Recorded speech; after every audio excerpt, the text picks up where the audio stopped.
Will the University of Miami program ever get back there? I don't believe it right now anymore. I don't believe they'll ever be elite again. I don't believe I don't believe they'll ever challenge for another national championship again. As long as you have this kind of a program, you got no shot. If you're not willing to go find an elite coach and an elite coaching staff, and if you're not willing to spend the way Ohio State's going to spend, the way Florida State is going to spend eventually, the way Alabama's going to spend, the way Michigan's going to spend, the way Ohio State and all these top teams, Clemson, if you're not willing to spend, you will go nowhere. And if you keep getting these half-ass coaches like Manny Diaz, like Al Golden, like Randy Shannon, you're going nowhere, dude. Nowhere.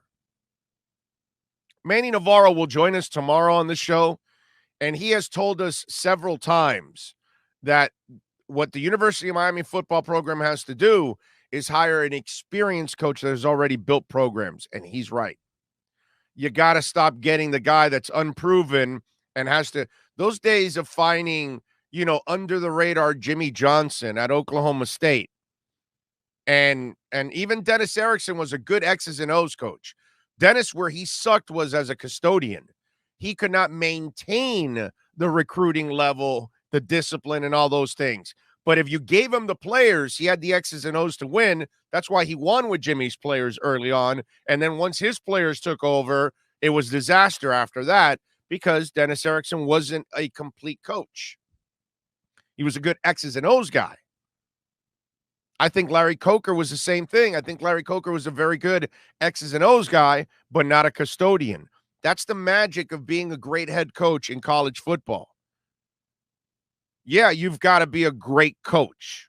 Yes. You've got to be a great recruiter and developer. Yes. And you've got to be an incredible custodian of the program, that you maintain a high level. It's not an easy thing. That's why schools have fallen by the wayside and they can't find their way back. Tennessee can't find their way back.